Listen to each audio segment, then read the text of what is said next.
समतामूलक संघ बोड़खा पाई कमारी तहसील समुद्रपुर जिला वर्धा के सभी सम्मानित आयोजकगण, मंच पर बैठे हुए आप सभी वरिष्ठ लोगों का और इस गांव में इतनी देर रात तक इस कार्यक्रम के लिए आप सभी आए हुए हैं, बैठे हुए हैं, तो इस सम्मानित मंच को और आप सभी लोगों को मेरा सादर जय भीम, जय मंडल, जय संविधान है, इंकलाब जिंदाबाद है। आज जिला वर्धा के इस गांव में जब मैं आया हूं और थोड़ा विलंब हो गया आने में, इसके लिए हमें खेद है, क्योंकि माहौल तो ऐसा बना, मेरे कॉलेज में ही मीटिंग आ गई तो ऐसा लगा कि आ ही नहीं पाएंगे। लेकिन जब बात होने लगी और आयोजक साहब हैं और इनकी तरफ से जब ये हुआ, नागराली जी ने कहा कि नहीं आपको आना है, हमने ये जो पत्र है इसे सबके बीच में बांटा है, एक बड़ा आयोजन है, तो फिर थोड़ी देर से यहाँ पहुँच पाए। लेकिन उससे बड़ी बात है कि आप यहाँ इतने देर तक हैं, आप यहाँ आए हुए हैं और रुके हुए हैं, ये बड़ी बात है। और जो आयोजन समिति है, जितना नागराले साहब ने रास्ते में हम लोग की बात होती रही, इन्होंने बताया कि ये उनका पैतृक गांव है और इस गांव में ये जो आयोजन समिति इस कार्यक्रम के लिए बनी, इसकी सबसे खूबसूरत बात यह है कि जिसे हम बहुजन कहते हैं, बहुजन का मतलब क्या? ये बहुजन शब्द तथागत बुद्ध के यहां से आया हुआ है। बहुजन हिताय, बहुजन सुखाय। तो वो लोग जो बाद में चल करके आधुनिक भारत में आकर के, जिनको संवैधानिक भाषा में कह लें तो नाम दे दिया गया SC ST OBC, ये संविधान का नाम है, क्योंकि संविधान में शेड्यूल कास्ट, शेड्यूल ट्राइब और अदर बैकवर्ड क्लास है। तो अब जो हम लोग बहुजन शब्द का इस्तेमाल करते हैं, जो आज के मेरे विषय में भी नागराले साहब ने कहा कि भाई आप किस पे बात करेंगे, तो हमने कहा कि भाई इस समय सबसे बड़ी लड़ाई दो ही है। पहली कि जो भारत के संविधान पर, जो बाबा साहब के सपनों का भारत, हम तमाम बहुजन नायकों के सपनों का भारत, जिनकी तस्वीरें आपने सामने लगाई हैं, बाबा साहब की प्रतिमा सामने है इस आयोजन स्थल के, तो ये जगह कितनी महत्वपूर्ण है। अगुवाई में बाबा साहब हैं, तो ये लोग कौन लोग थे जिनकी प्रतिमाएं आज भी इतनी महत्वपूर्ण है, जिनका नाम महत्वपूर्ण है कि आज भी आप कोई कार्यक्रम कर रहे हैं तो उनके सामने आप उनका सम्मान करते हैं। इसका मतलब ये है कि इन्होंने कुछ ऐसा किया जो हमारी जिंदगी के लिए फायदेमंद था। अगर ये न होते तो शायद हम लोग आज यहां पर इस तरह नहीं हो पाते। तो एक तो जिम्मेदारी ये है कि जिसे बहुजन कह रहे हैं, SC ST OBC, क्योंकि जातियां तो अलग अलग हो सकती हैं, उनका नाम अलग अलग हो सकता है। जैसे जो सरनेम यहां चलता है वो हम लोग के यहाँ उत्तर भारत में नहीं चलता, वहां लोग अलग अलग हैं, लेकिन पेशा तो वही है, लोग वही हैं। यहां भी थोड़े से लोग ऐसे हैं जिन्होंने बहुत ज्यादा लोग जो हाथ से श्रम करते थे, उन लोगों की हकमारी की और ऊपर बैठे हुए आज सरकार में बैठे हैं। तो प्रवृत्ति वही रही, चाहे वो उत्तर भारत हो, चाहे मध्य भारत में हम हैं, चाहे दक्षिण भारत में। नाम भले अलग हो गया, तो शब्द क्या चुना? बहुजन। बहुजन का मतलब सब हो गए एक साथ, जो 90% हैं, जो हाथ से श्रम करने वाले लोग हैं, जो SC ST OBC माइनॉरिटी हैं, ये इस मुल्क के असली श्रमजीवी लोग हैं। तो जो कमेटी बनी उसमें मिलाकर आपने सबको बनाया, इसके लिए मैं आप सबको बहुत बधाई देता हूं, और आप सबके इसलिए कि आपको शुभकामनाएं कि आप इस मिशन को आगे ले चलें। और उसी मकसद से नागराले साहब ने जो चिट्ठी पढ़ी बहुत महत्वपूर्ण है। इस पूरी चिट्ठी का जो मूल है, क्योंकि इसमें 15 लोग जो देश भर के चुने गए जिनको इन्होंने चिट्ठी प्रेषित की, उसमें एक मैं भी हूं, तो मैं तो बहुत आभारी हूं कि आपने हमें इस काबिल समझा कि हम भी इस लड़ाई में शामिल हो सकते हैं अपनी आवाज के साथ। तो इस पूरी चिट्ठी का मूल क्या है, और ये बहुत महत्वपूर्ण है, और मैं बहुत खुश हूं इस बात से कि वर्धा जैसी जगह से लोग, ऐसे लोग हैं जिन 3 लोगों का, MR नागराले साहब हैं, DB मडावी साहब हैं और NR भोयर साहब हैं। इन लोगों ने मिलकर के इस चिट्ठी में क्या सोचा कि भाई इस समय इस देश में जो लोग राज कर रहे हैं वो ऐसी नीतियां बना रहे हैं कि उनकी नीति बनाने, सरकार जैसे चला रहे हैं, उससे ऐसा लगता है कि कुछ साल बाद हमारी अगली पीढ़ी के लोगों के पास कुछ बचेगा ही नहीं। जैसे इसमें उन्होंने चिंता क्या जाहिर की कि भाई आरक्षण खत्म हो रहा है, यही ना है। आरक्षण मतलब क्या? आरक्षण की जरूरत क्या? इस देश में आरक्षण को भी गाली दी गई, बैसाखी है, भीख है, कमजोर लोग चले आते हैं। आप लोग गांव के लोग हैं, आप लोग भी इस बात को समझते हैं। तो उनको क्या अपमानित किया गया, SC ST OBC सबको, कि ये सारे बहुत कमजोर लोग हैं, मेरिट नहीं है इनके पास। मेरिट का मतलब हुनर नहीं है, काबिलियत नहीं है, और उनको आरक्षण दे दिया, यानी कुछ सीटें फिक्स कर दी कि भाई इस पे वही लोग आएंगे। पूरे देश में गालियां दी गई। मैं जिस दिल्ली से चल के आया हूं उसका नाम बहुत बड़ा है, इसलिए आप ये मत समझिएगा कि मैं कोई बहुत बड़ा और कोई खास, अरे हम आप जैसे ही है। हमारा और आपका रिश्ता यही है कि बिरसा, फुले, अंबेडकर, पेरियार से लेकर के तथागत बुद्ध हमारी वैचारिकी में, इसलिए हम और आप एक हैं, और कोई फर्क नहीं है। उन जगहों पर बड़े बड़े जो विश्वविद्यालय बने, बड़ी बड़ी यूनिवर्सिटी बनी, स्कूल कॉलेज बने, रिजर्वेशन तो वहां मिला। सरकारी शिक्षा, यानी सरकार जो शिक्षा देती है सरकारी स्कूल में, सरकारी डिग्री कॉलेज में, सरकारी विश्वविद्यालय में, उनमें सीटें फिक्स कर दी। और ये बात बाबा साहब की लड़ाई के चलते हुआ। मैं महाराष्ट्र के दूसरे छोर पर खड़ा हूं, विदर्भ के इलाके में, और इसी महाराष्ट्र का इसके ठीक विपरीत दूसरा छोर, जहां कोल्हापुर रियासत और छत्रपति शिवाजी के वंशज छत्रपति शाहू जी महाराज ने 1902 के आसपास ही, जब ही भारत का संविधान नहीं लागू हुआ था, उन्होंने अपने दरबार में जनगणना कराई, जाति जनगणना, कि अच्छा हमारे दरबार में कितने पद हैं, तो 75 पद हैं, उच्च पद हैं, उनमें कितने लोग काम कर रहे हैं, तो 75 में पता चला कि 70, 65, 70 तो केवल ब्राह्मण है।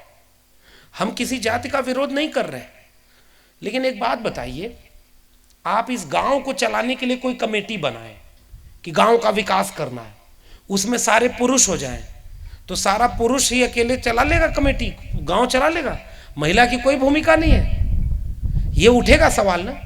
तो जो महिला की बात करेगा, ऐसा थोड़ा ही है कि वो पुरुष और महिला को लड़वा रहा है, वो ये कह रहा है कि जब इस देश में एक परिवार चलाने के लिए पुरुष और महिला की बराबर की भूमिका होती है, हम लोगों के परिवार में ये समझाया ही नहीं गया, पुरुषों को समझाया ही नहीं गया कि अगर महिलाएं घर का काम न, जो तुमसे ज्यादा श्रम का है, लेकिन उसको तुमने श्रम माना ही नहीं। आप बाहर नौकरी करने चले गए, खेत में काम करने चले गए, तो आपको लगा कि सारा तो आपके कंधों पर बोझ चल रहा है। एक बड़ा छोटा सा ऐड आया था टेलीविजन पे, उससे समझिएगा महिला पुरुष का अंतर।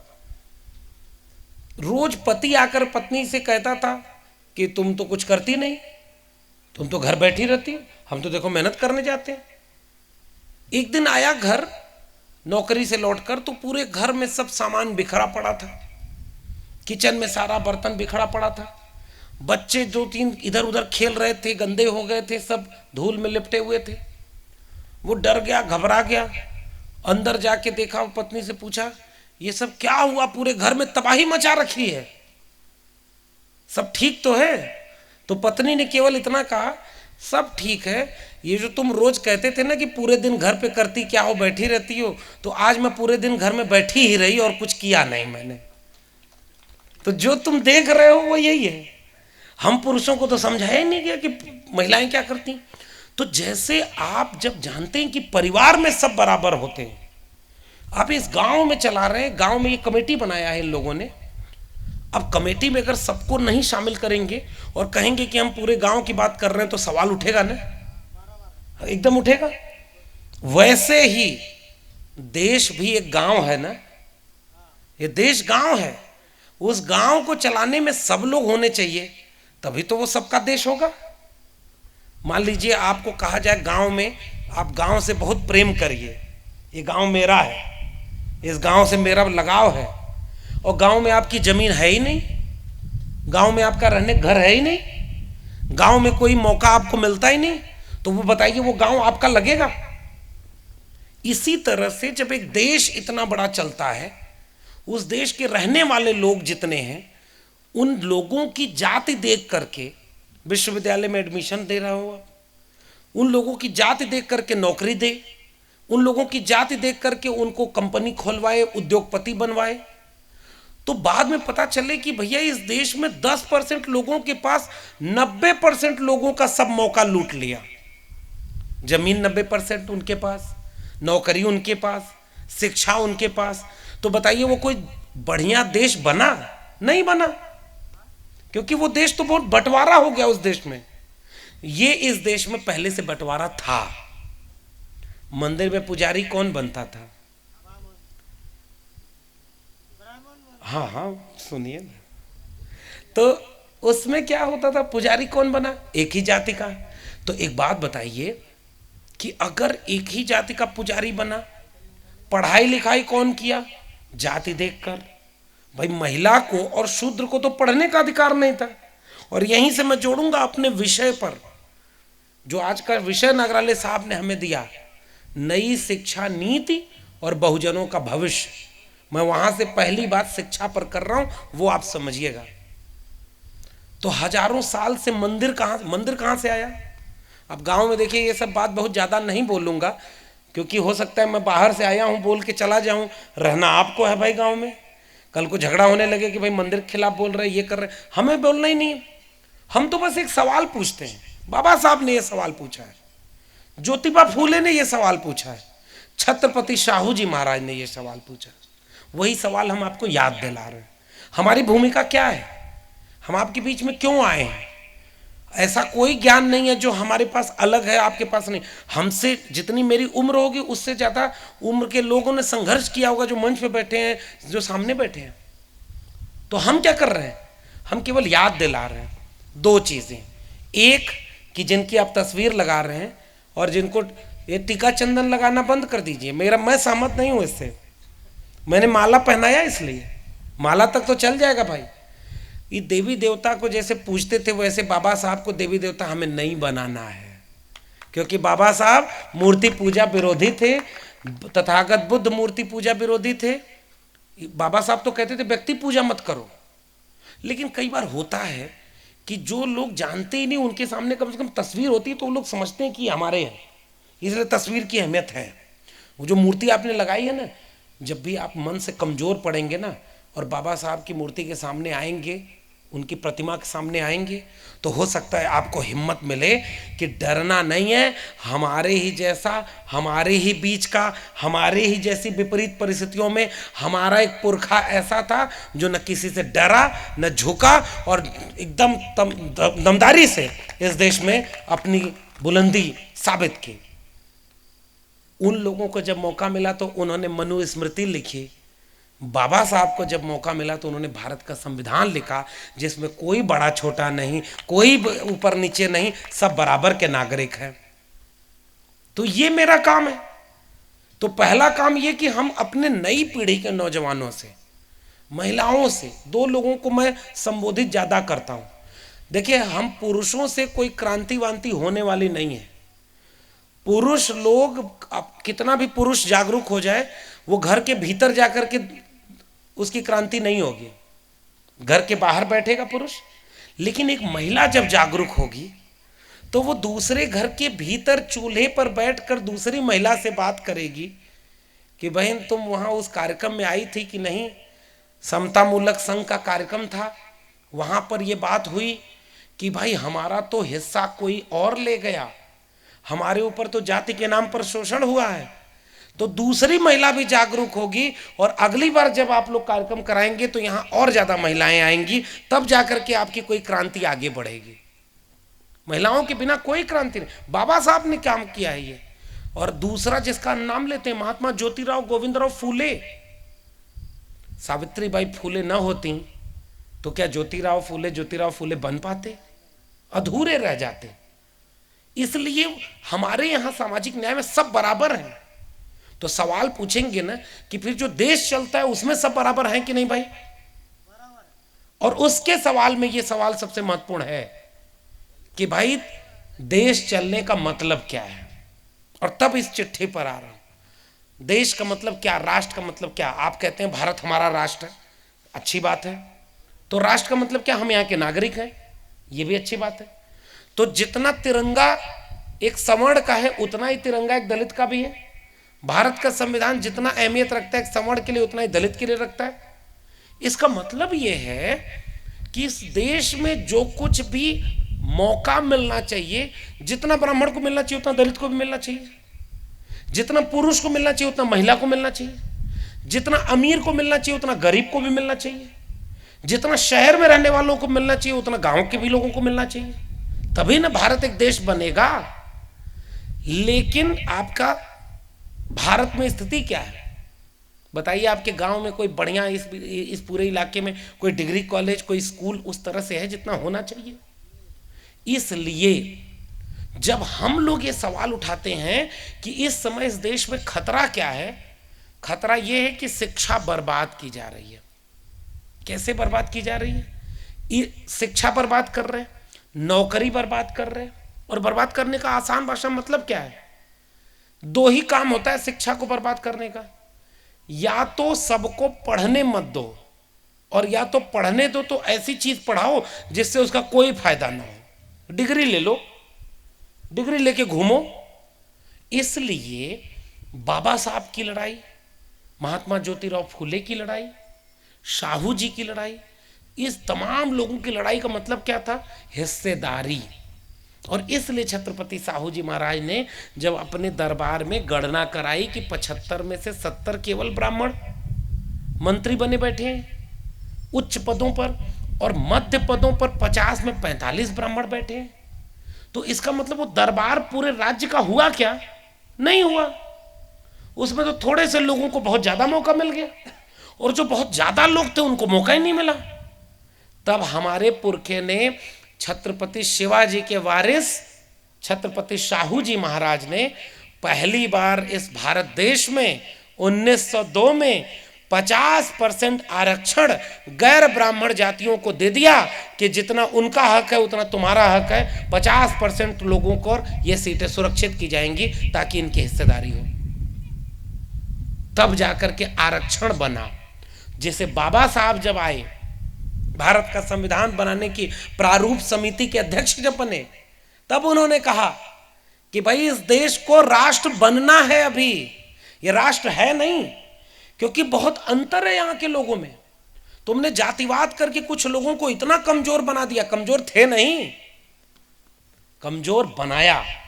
अच्छा, कमजोर रहते तो ये अशोका द ग्रेट कौन है भाई? मौर्य वंश, मगध वंश, इतिहास में पढ़ते हैं ना हम लोग। मगध साम्राज्य था, मौर्य साम्राज्य था, पाल प्रतिहार साम्राज्य था, है वंश था, गोंडवाना लैंड था, भीलवाड़ा था, जाट गुर्जरों की राजे थे, और उनको बाद में क्या बना दिया, उनको कहा कि तुम शूद्र हो। महात्मा ज्योतिबा फूले ने अपनी किताब में लिखा है कि जितने लड़ने वाले लोग थे, ताकतवर लोग थे, जब आर्य बाहर से आए तो जो उनसे झुक गए उनको उन्होंने क्षत्रिय राजपूत बना दिया, जो लड़ गए उनको शूद्र बना दिया। हम शूद्र थे नहीं, हमें शूद्र बनाया गया। इसके लिए ग्रंथ लिखे। तब बाबा साहब ने अपनी किताब में लिखा एनिलेशन ऑफ कास्ट, जाति का विनाश में, जाति का विनाश में कहा इस जाति व्यवस्था को खत्म करना है। तो आज इस देश में सबसे बड़ी लड़ाई क्या हो गई, जाति के नाम पर भेदभाव हो गया। किसी के पास ज्यादा है, किसी के पास कुछ भी नहीं, और दोनों का गैप क्या है, जाति। तो राष्ट्र नहीं बन पाए ना।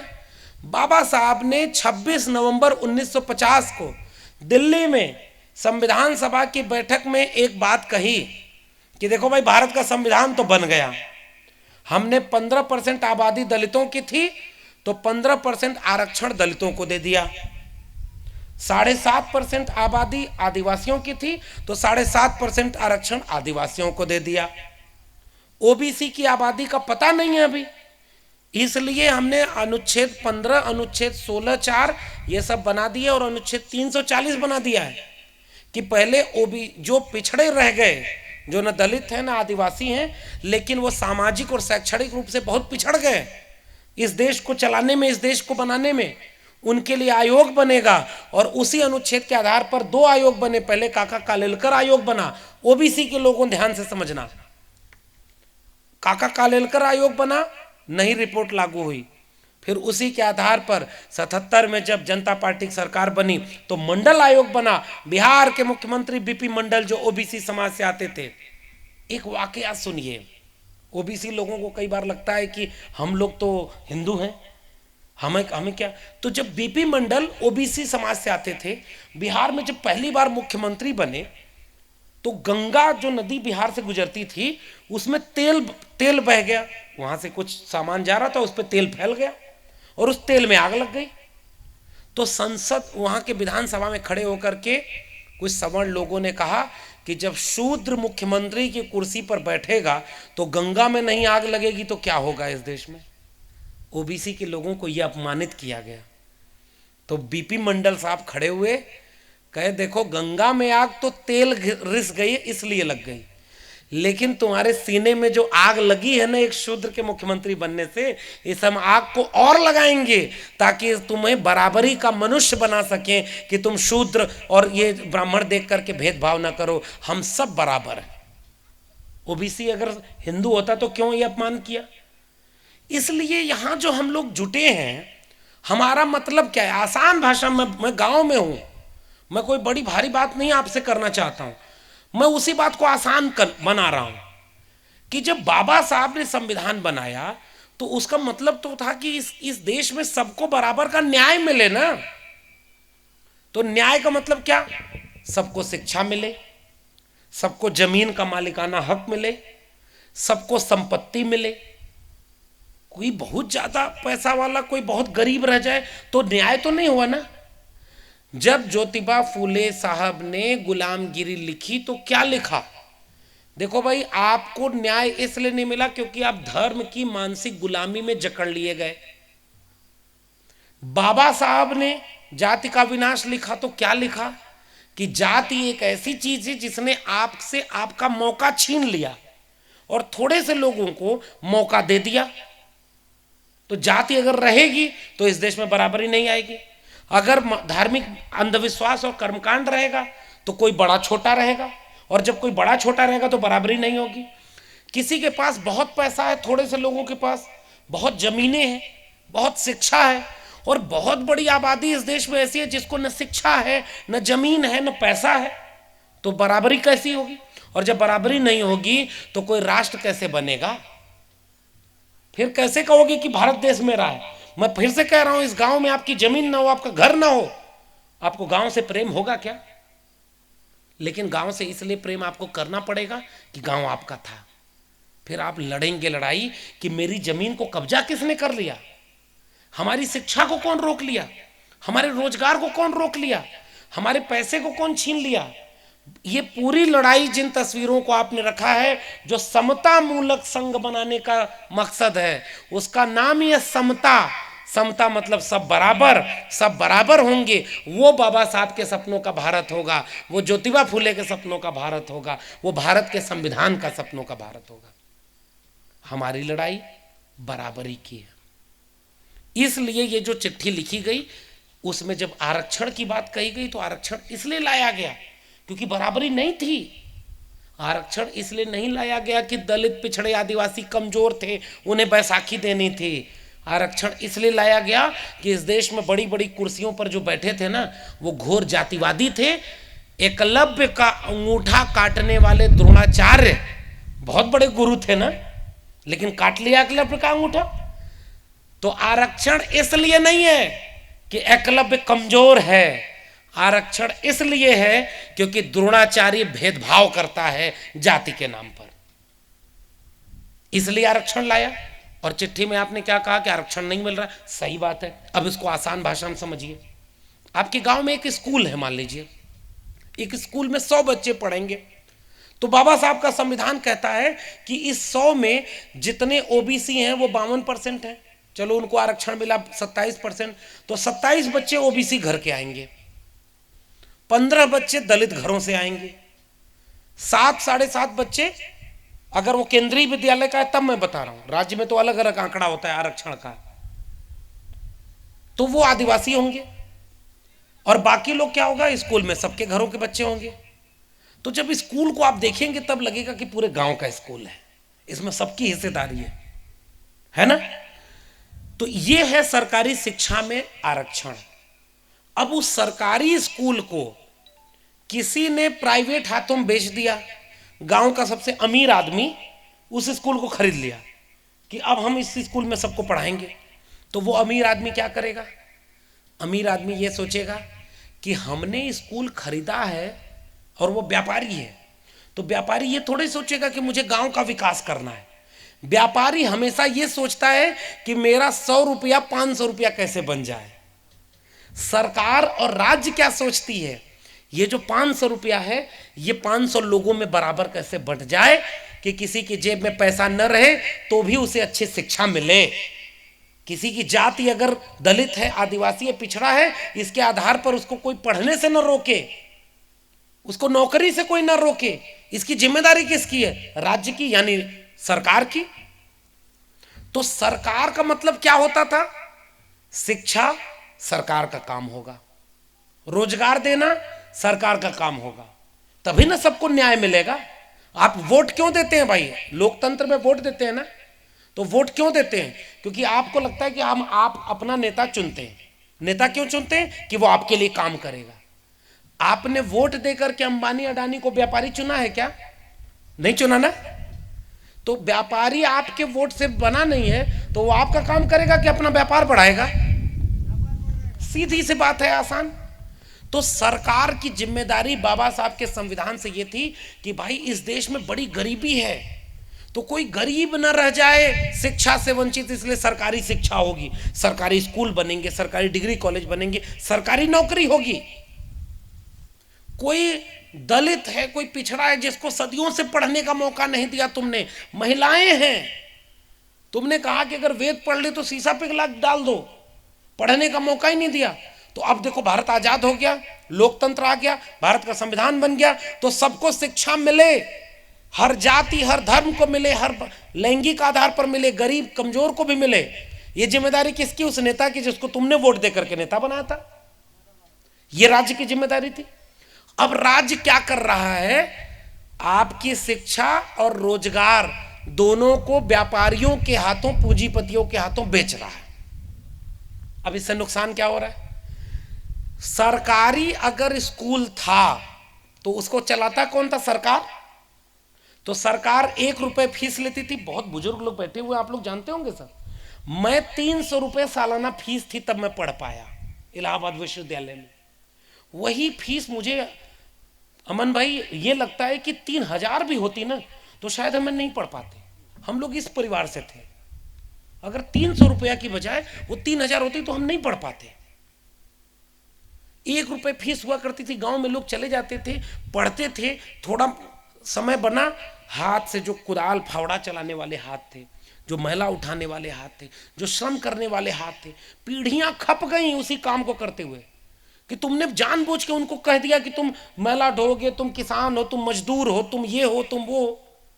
हमारे पुरखों ने जब संघर्ष किया तो उस पूरे संघर्ष से हासिल क्या हुआ कि जिन हाथों में कुदाल फावड़ा था उन हाथों में कलम पकड़ाई, और कलम पकड़ाई तो बाबा साहब की बात याद आई कि शिक्षा वह शेरनी का दूध है, जो पिएगा वो दहाड़ेगा। ये पूरी लड़ाई है सामाजिक न्याय की, समता मूलक समाज की लड़ाई, शिक्षा की लड़ाई। और ये दिखा भी, जितने लोगों को शिक्षा मिली, मंच पे जितने लोग बैठे हैं, मैं, आप, अगर हम लोग पढ़े लिखे ना होते, हम अपना इतिहास न जान पाते। तो हो सकता है इस गांव में आज समता मूलक संघ बाबा साहब को, बुद्ध को याद करते हुए कार्यक्रम न कर रहा होता, त्रिशूल तलवार लेकर के मस्जिद के सामने जाता और कहता कि मस्जिद में खुदाई होगी, यहाँ कुछ और मिलेगा, शिवलिंग मिलेगा, मस्जिद के नीचे मंदिर है, अब मुसलमानों को देश से भगाना है। यही सब करता ना भाई, देश में हो रहा है ना भाई। आपके यहाँ थोड़ा कम हो रहा है, घूमने का मन हो मेरी तरफ आइएगा, हर दूसरे दिन यही सब चल रहा होता है। महाराष्ट्र की जमीन तो सामाजिक न्याय की जमीन है, ज्योतिबा फुले की जमीन है। यहाँ तो आप लोग जागरूक लोग हैं और मुझे बहुत याद कर रहे हैं। आप लोग ज़्यादा मुझे बुला लेते हैं, मैं भी जोश में यहाँ बोल देता हूँ, और वहाँ जाता हूँ तो पता चला हमारा प्रोफेसर रतनलाल, उनको जेल में डाल दिया था।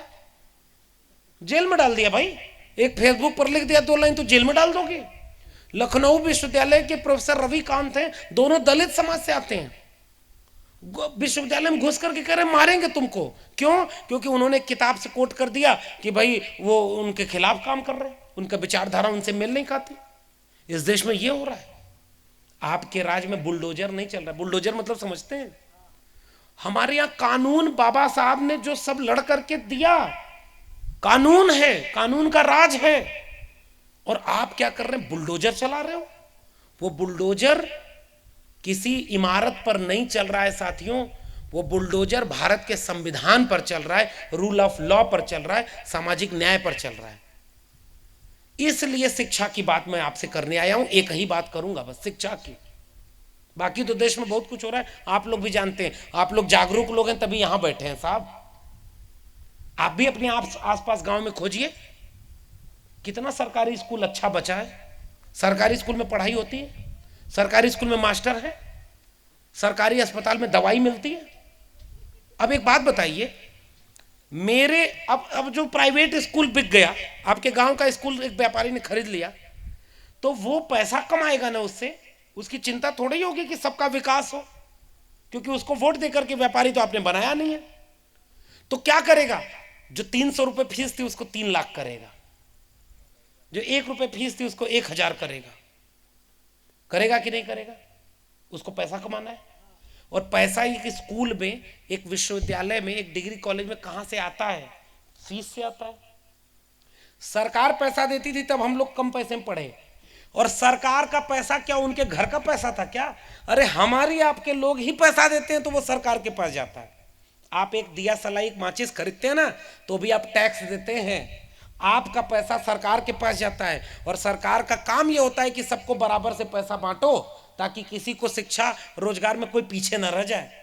तो हमारा ही पैसा था, हमारे ऊपर खर्च हो रहा था, हमारी शिक्षा पर खर्च हो रहा था, हमारे रोजगार पर खर्च हो रहा था। सरकारी नौकरी, जितने लोग बैठे हैं, जो अभी नागराले साहब से बात हो रही थी कि ठेके पर नौकरी रख रहे हैं भाई, तो ठेके का मतलब क्या? मान लो मैं ठेके पे हूं, और मैं हूं ठेके पर, मैं परमानेंट प्रोफेसर नहीं हूं। भ्रम में मत रहिएगा कि इतना बोलता है, हो सकता है परमानेंट हो, नहीं है भाई। हो सकता है यहाँ नागपुर से जब वापस दिल्ली पहुंचे तो हटा न दिया जाए, बहुत खतरा है।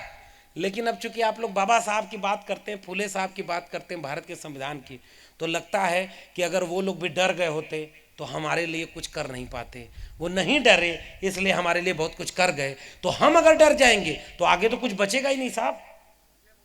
इसलिए मैं आपसे एक अपील करने आया हूं, यही बात करूंगा, ज़्यादा देर नहीं बोलूंगा। ये अपील क्या है साथियों? जब वो आपका स्कूल बिक गया ना, जब वो आपका डिग्री कॉलेज बिक गया ना, जब आपका विश्वविद्यालय बिक गया ना, तो उसे कोई उद्योगपति खरीदता है, और उद्योगपति खरीदेगा तो क्या करेगा? जैसे रेलगाड़ी चलती थी तो रेलगाड़ी सरकार की होती थी, 2 रुपया, 5 रुपया, 10 रुपये, 20 रुपये टिकट होता था, सब लोग जाते थे। उसी रेलगाड़ी को प्राइवेट ने खरीदा तो जो 2 रुपये का टिकट था वो 20 रुपये का कर दिया, जो 50 रुपये का टिकट था वो 500 रुपये कर दिया कि नहीं? आप लोग तो जानते होंगे। जितनी चीज सरकारी बिकी है प्राइवेट में गई है, उसमें कोई सस्ती हुई है क्या?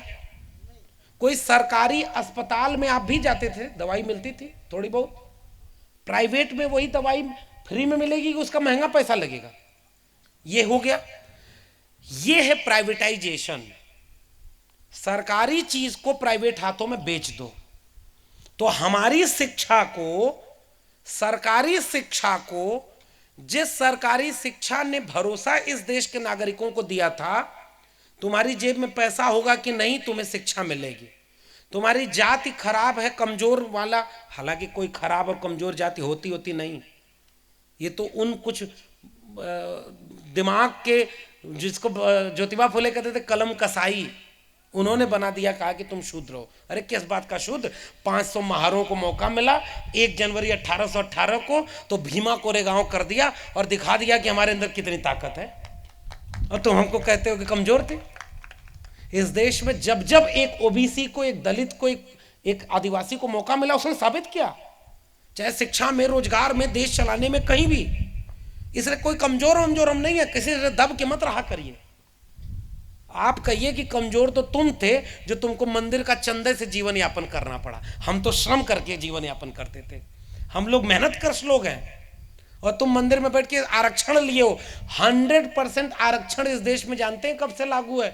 जब से मंदिर में पुजारी बन गए। बाबा साहब अपनी किताब जाति का विनाश के आखिरी पन्ने पर लिखते हैं, जाति खत्म करने के लिए रोटी बेटी का संबंध करो, आओ दलितों पिछड़ों अपना दिल बड़ा करें, आपस में अंतर जाति विवाह करें, जाति टूटेगी। रोज दूसरे के साथ बैठकर खाएं, एक साथ एक थाली में खाएं, क्योंकि हम सब एक जैसे, हमारा दुख एक है। और उसी में बाबा साहब कहे कि पुजारी बनाने के लिए इम्तिहान होगा, जाति देखकर पुजारी नहीं बनेगा, तब जाकर जाति खत्म होगी। बाबा साहब ने कितनी महत्वपूर्ण किताब लिखी है। इस देश में कोई आंदोलन ही नहीं हुआ जाति खत्म करने का। जिसने जाति का सबसे ज्यादा फायदा लिया, ब्राह्मणों ने, सवर्णों ने, उन्होंने कभी जाति के विनाश का कोई काम किया क्या? थोड़ा बहुत किया, वो जातिपात तोड़क मंडल, उसमें भी संतराम बीए जैसे लोग थे, तब हो पाया। हमारे पुरखों को तो हमें पढ़ने ही नहीं दिया गया।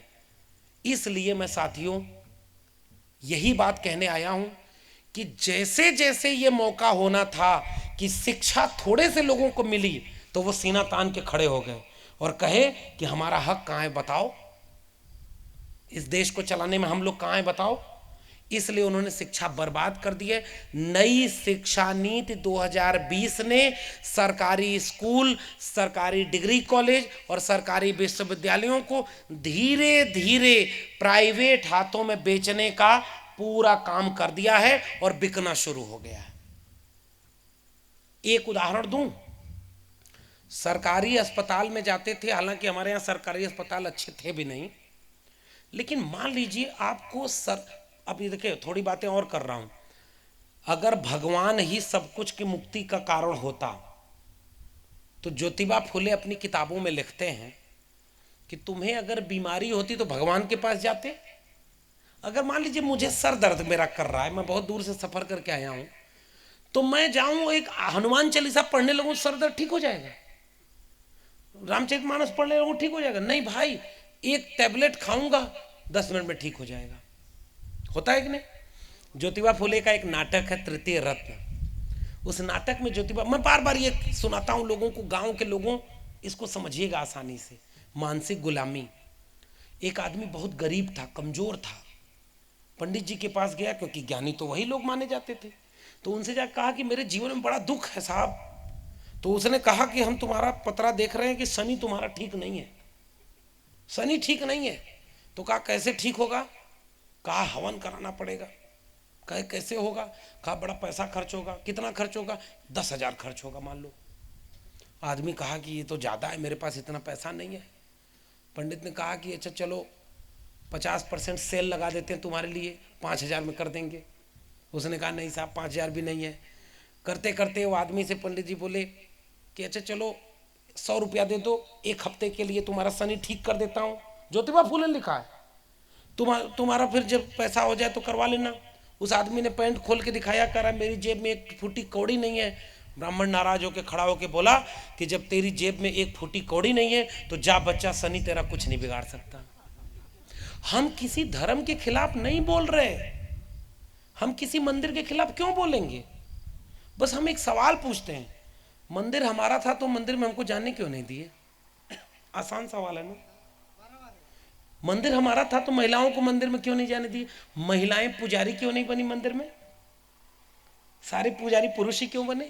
हमारे सवाल है, हम आपका विरोध नहीं कर रहे। जाओ भाई, तुम अपना मंदिर, अपने देवी देवता लेके जाओ। हमारे पुरखों ने हमको सिखाया है। इन्होंने क्या कहा, इन मंदिरों से मुक्ति मिलती तो इस देश में तो जाने कितने मंदिर थे। मुक्ति किससे मिली? स्कूल, कॉलेज और विश्वविद्यालय से।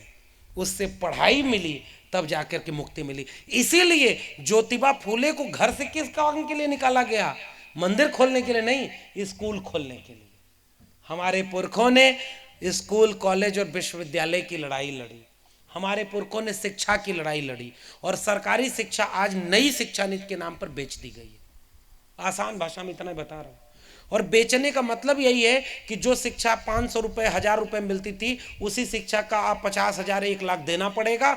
1 लाख रुपया किसके पास है? इस देश में अगर आप एक नक्शा बनाइए, एक तरफ रखिए दलित, पिछड़ा, आदिवासी और सवर्ण, और दूसरी तरफ गरीब और अमीर, दोनों नक्शे को एक के ऊपर एक रख दीजिए। 90 से 95% गरीब, 90 से 95% दलित, पिछड़े, आदिवासी में पाए जाएंगे। आसान भाषा में ये बात सही है कि नहीं? जमीन का मालिकाना हक आपके गांव में पता नहीं, मेरे यहाँ तो एकदम साफ बंटवारा है साहब। जातियां देख करके जमीन है, दलितों के पास जमीन है ही नहीं। इस देश में 15% दलित हैं और 1% से भी कम जमीन उनके पास है। तो जब नक्शा बना के दोनों को रखेंगे तो गरीब कौन? यही बहुजन। सबसे कमजोर कौन? यही बहुजन। था नहीं, किया गया, क्योंकि उसका मौका छीना गया। उसे रोहित वेमुला बनाया गया, उसे पायल तड़वी बनाया गया, उसे एकलव्य बनाया गया, उसे शंभुक बनाया गया। वो कमजोर था नहीं, उसे कमजोर बनाया गया। तब जाकर के हम आपसे अपील करने आए हैं, वर्धा के गांव के लोगों, दूर तक सोचिएगा।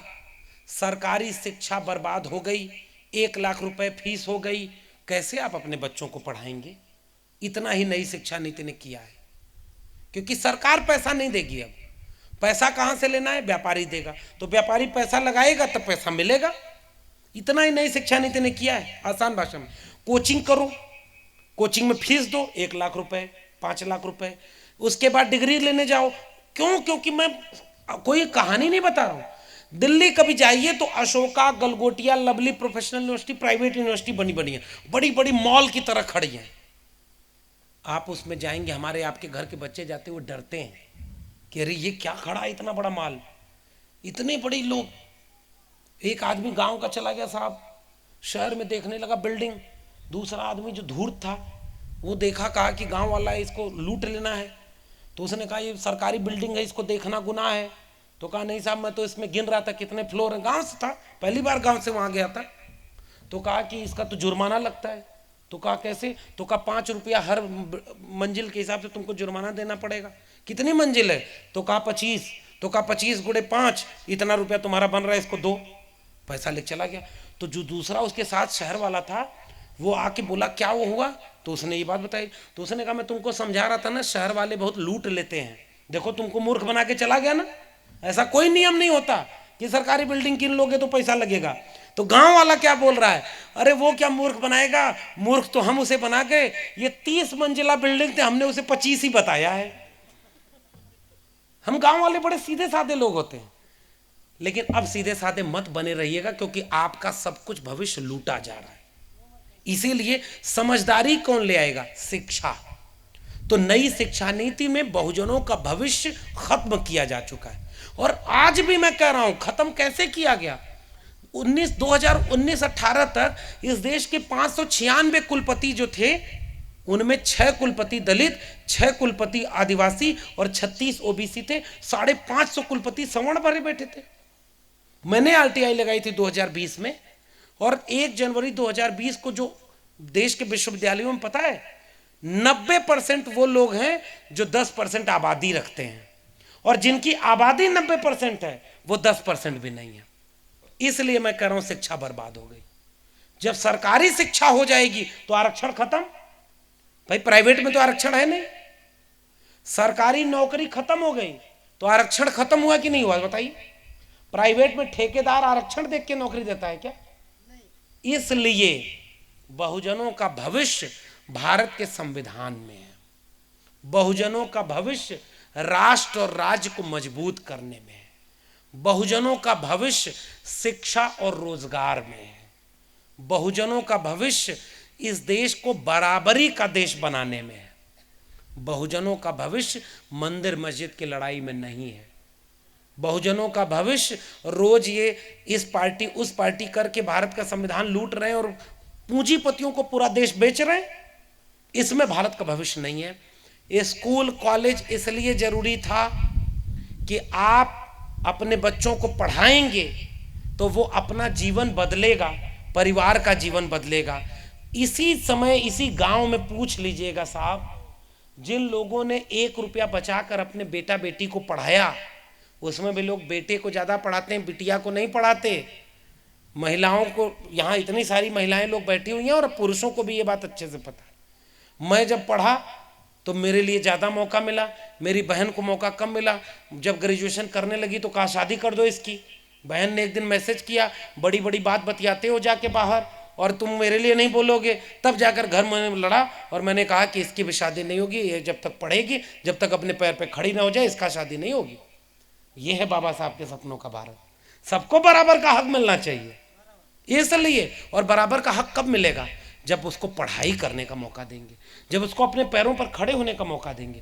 आज इस देश में आपके भारत के संविधान को प्राइवेट हाथों में बेचा जा रहा है और उसी समय लोग भगवा संविधान बना रहे हैं, बाबा साहब को अपमानित कर रहे हैं और उन पर कोई कार्रवाई नहीं हो रही है। और हमारे प्रोफेसर रतन लाल 2 लाइन लिख दें तो जेल में भेज दे रहे हैं। प्रोफेसर रविकांत लखनऊ विश्वविद्यालय के थे, जेल में भेज रहे हैं उनको। कल को हमें भी कर सकते हैं, कल को आयोजकों को कह लेंगे कि भाई आप बड़ी बड़ी बात कर रहे हो, झूठे मुकदमे में फंसाकर जेल में डाल दो। प्रोफेसर हनी बाबू हमारे दिल्ली विश्वविद्यालय के थे, उनको 2 साल से जेल में डाले हुए हैं। प्रोफेसर आनंद तेलतुंबड़े बाबा साहब की रिश्तेदारी में आते हैं, बहुत बड़े विचारक हैं, 2 साल से जेल में है भाई।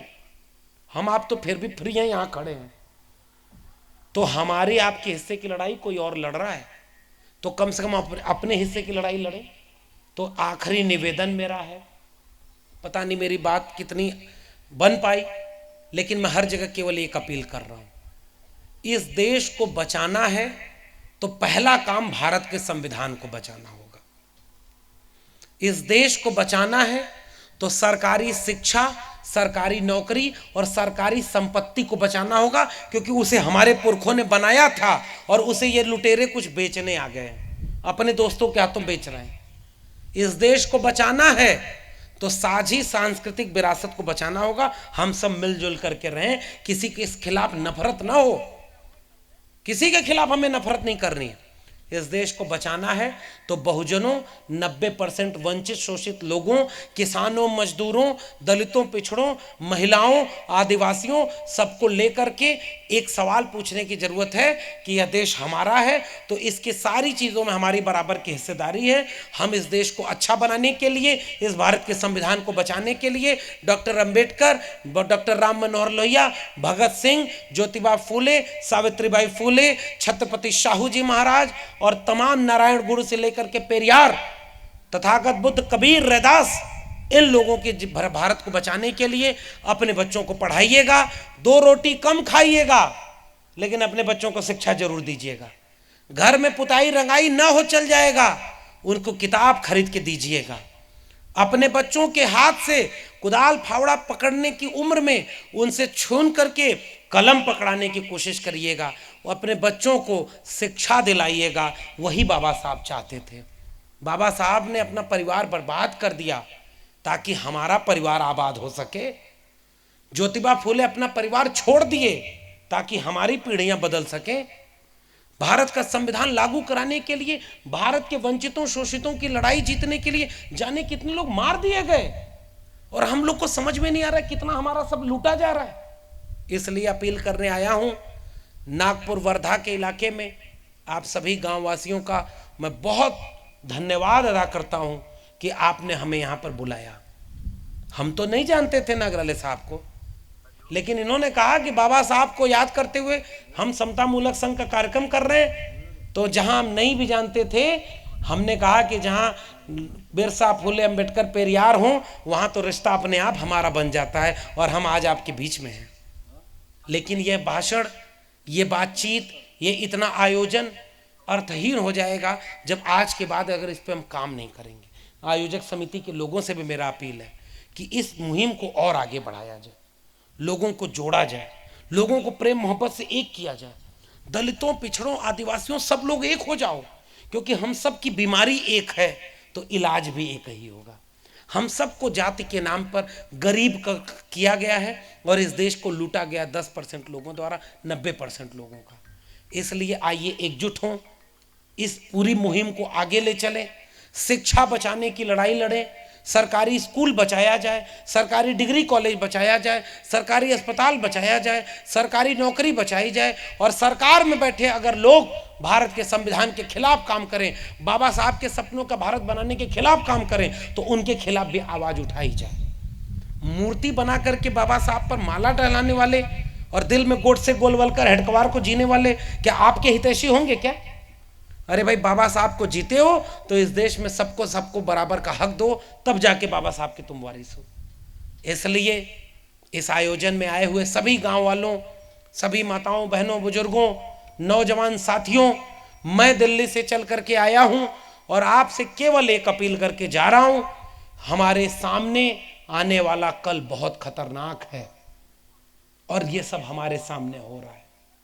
हमारे सामने शिक्षा बेची जा रही, हमारे सामने नौकरी बेची जा रही, रेलवे बेच दिया, बैंक बेच दिया, सरकारी नौकरियां बेच दी, कोरोना में लाखों करोड़ों लोग मार दिए गए, सब नौकरी छूट गई, और 2 व्यापारी 500 गुना उनकी संपत्ति बढ़ गई। जिस समय देश में लोग मारे जा रहे थे उस समय व्यापारियों की संपत्ति बढ़ रही है। वही व्यापारी कल को उनको चुनाव लड़वाएगा, ईवीएम गायब करके वो चुनाव जीत जाएगा, फिर हिंदू मुस्लिम करवाएगा, और हमारे आपके बच्चों का भविष्य का क्या होगा भाई? हम लोग बचपन में हमसे लोग पूछते थे कि बच्चे क्या कर रहे हो, तो हम कहते थे 10वीं कर रहे हैं, 12वीं कर रहे हैं, हाई स्कूल कर रहे हैं, इंटर कर रहे हैं। क्या बनोगे बड़े होकर? डॉक्टर बनेंगे, इंजीनियर बनेंगे, प्रोफेसर बनेंगे, आईएएस पीसीएस बनेंगे।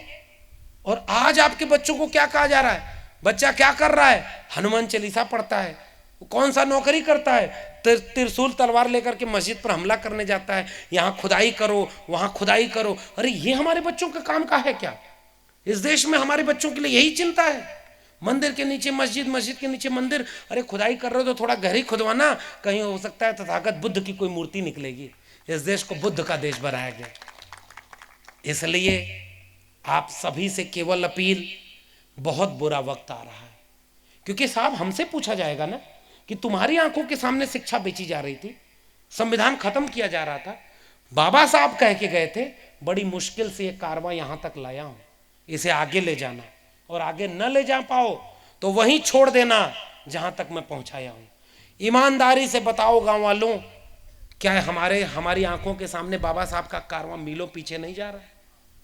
शिक्षा बर्बाद कर दी, रोजगार बर्बाद कर दिया, संविधान पर हमला हो रहा है, रोज हिंदू मुस्लिम का दंगा हो रहा है, और बहुजनों को जब उनका हक चाहिए होता है तो उनको भटका दिया जाता है कि तुम हिंदू हो। अरे हम हिंदू थे तो जितेंद्र मेघवाल की हत्या क्यों हुई? अगर हम हिंदू थे तो प्रोफेसर रतन लाल हिंदू नहीं थे क्या? उनको जेल में क्यों डाला तुमने? अगर हिंदू है तो प्रोफेसर हनी बाबू, अनिल तेल तुमड़े हिंदू नहीं थे क्या? अगर ओबीसी हिंदू थे तो आज के दिन मध्य प्रदेश के ओबीसी मध्य प्रदेश बंद कर रहे थे क्योंकि उनका आरक्षण खत्म कर दिया। ओबीसी हिंदू नहीं है क्या? अरे हमको हिंदू तब तुम बनाते हो जब तुमको दंगा कराना होता है। हम नहीं, हम हिंदू होते तो इस देश में हम बराबर के नागरिक होते, हमारे पास भी पैसा और शिक्षा रोजगार होता। इसलिए हिंदू मुस्लिम की जाल में नहीं फंसिएगा, शिक्षा बचाइए, अपने बच्चों को पढ़ाइए, भारत का संविधान बचाइए, ताकि आज से 20 साल, 25 साल बाद, 50 साल बाद हमारी अगली पीढ़ी के लोग जब हमसे पूछें कि तुम्हारे सामने जब देश बेचा जा रहा था तुम्हारे सामने शिक्षा बर्बाद कर दी, तुम्हारे सामने नौकरी बर्बाद कर दी, तुम्हारे सामने भारत के संविधान को धज्जी उड़ा दी, तुम्हारे सामने रोज हिंदू मुस्लिम का दंगा हो रहा था, तुम्हारे सामने संपत्ति कोई और लूट रहा था, तुम्हारे सामने देश को बेच दिया गया था। तुम क्या कर रहे थे? कम से कम हम गर्व से कह सकें कि वर्धा के इस गांव में कुछ लोग बैठे थे मंच पर, कुछ लोग, गांव के लोग 11 बजे रात तक बैठे थे कि कैसे हम भारत का संविधान बचा सकते हैं, उसके लिए चिंतित थे। हम कम से कम आने वाली पीढ़ियों की आंख में आंख मिलाकर गर्व से कह सकेंगे कि बच्चों, हम तुम्हारी भविष्य की बचाने की लड़ाई लड़ रहे थे। इसलिए मैं आपके बीच में आया हूं। मेरी बात अगर थोड़ी बहुत समझ में आ गई हो तो मेरी अपील, गुजारिश मानिएगा, अपने बच्चों को दंगाई होने से बचाइएगा, शिक्षा रोजगार बचाइए, भारत के संविधान को बचाइए, और आइए मिलजुल करके हम इस भारत को वाकई तथागत बुद्ध का भारत, कबीर का भारत, रैदास का भारत, ज्योतिबा फूले, साहू जी महाराज, छत्रपति शिवाजी से लेकर के बाबा साहब, डॉक्टर राम मनोहर लोहिया, भगत सिंह, मान्यवर कांशी राम से होते हुए भारत का संविधान और मंडल कमीशन का भारत बना सकें, ताकि पीढ़ियों को नाज हो कि हाँ, वो हमारे वारिस थे। बहुत बहुत धन्यवाद। जय भीम, जय मंडल, संविधान जिंदाबाद, उल गुलान जिंदाबाद, इंकलाब जिंदाबाद।